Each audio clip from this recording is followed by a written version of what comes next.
This is the sad reality of buying a broken car to sell it on. I've got someone coming in 2 hours. The car's been running beautifully for 3 weeks. It's the coronavirus at the moment, so I haven't been able to sell anything. So I've had it for 3 weeks. I've been driving it around to do all my shopping and what have you. It hasn't skipped a beat. I go to start it this morning with a freshly charged battery, and rev counter's not working. So I'm just getting underneath now to try and clean the crank sensor and see if that solves my problem. So this is my issue with the car at the moment. When I start it,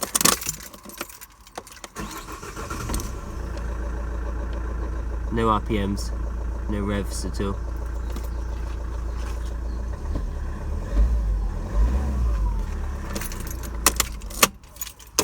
Okay, so before we unbolt the crank sensor, I just want to take off the negative lead from the battery. Just bury that under there so it doesn't make contact while we get underneath and mess around with taking this sensor off.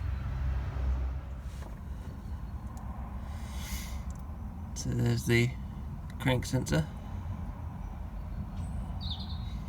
which we're going to remove. It's held in, by the looks of things, by 110 from what I can see, and it's just underneath the starter motor.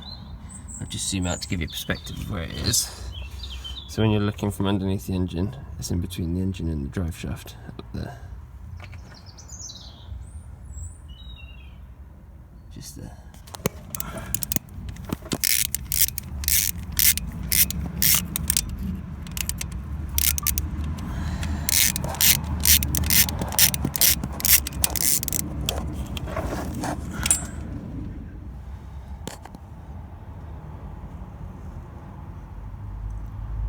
Now that we have the crank sensor removed, you can see that it's a little bit dirty.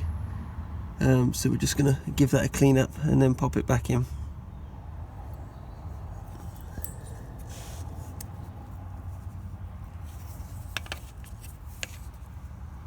So one important thing is just this little magnet on the end. Make sure you get that part there real good and clean. So we can just reconnect the negative battery terminal.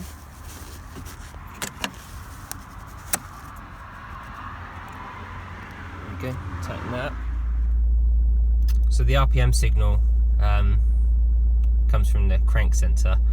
So the crank sensor being dirty was obviously, you know, for whatever reason, interrupting the signal. Now that we've cleaned it and put it back in, sometimes what it needs is a wiggle as well. We have the rev counter is now working again. So sometimes to fix something, you don't always need a part, which is nice in this case. So we didn't need to replace the sensor or anything, just needed a little wipe down and then just put it back in.